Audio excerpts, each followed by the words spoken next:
I've gotten a speeding ticket, but I wasn't even going fast. They claim I was traveling at an unsafe speed. I was going 43 down Sir Francis Drake, which is a 30 zone, even though it should really be a 35. An unsafe speed? My brother and I have determined that you can double the posted speed limit without being too reckless. Driving fast is in my blood, whether it's in a car or on a motorcycle. Both sides of my family have made me this way. My grandfather, who has a passion for motorcycles, fled Scotland for Canada to escape the draft for the war. He left with $100 in his pocket after paying for the boat over. He made money by fixing up people's motorcycles. In Canada, he met my grandmother, then moved to the Bay Area, where he opened up a motorcycle shop on Paradise Drive. This obviously influenced my two uncles and my mother to be interested in motorcycles. Both my uncles got into racing. They would race all sorts of classes, from classics to premier races. My uncle Craig raced in Japan, winning back-to-back gold medals, and many other places around the world. He now teaches at one of the top motorcycle schools. My uncle Neil raced more locally at Sears Point. My mother grew up around the shop and eventually worked there for a while. Our family went to the track to see my uncles race, or just for fun. My brother Ross and I loved going to the shop because they had little 50cc bikes that we could ride and back. We would love to have little races of our own, but Ross would always win, mainly because he was 3 years older. They also had go-karts we could drive as well, which was one of my favorite things to do. My father was a mechanic. He loved cars and engines growing up and started his own mechanic shop in his early 20s.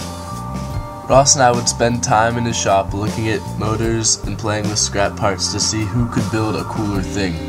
He taught us how to do simple tasks on engines. When we were young, we would change the spark plugs. As we got older, we would change oil and other fluids. He drove a 1967 convertible Chevy Camaro and kept it in perfect condition. Some of the best memories I have are driving through the hills of Fairfax during the summer with the top down, yelling, "Pedal to the metal, Papa," with my brother in the back seat. He would always drive fast so we could feel the power of the car. Then we would find a spot to have a picnic and watch the sunset and drive home. He began to teach us how to drive when we were probably 8 years old, letting us sit on his lap and steer while he worked the pedals that were out of reach.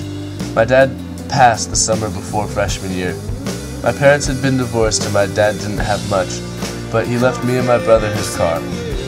That car is the most important thing in the world to me. It is so much more than a nice car. It holds memories and love. One of the biggest things I missed out on was having my dad teach me how to drive. I had been looking forward to that since he let me steer while sitting on his lap. When I got my license, I couldn't afford a fast car, but after some saving, I went out and bought the car I have now.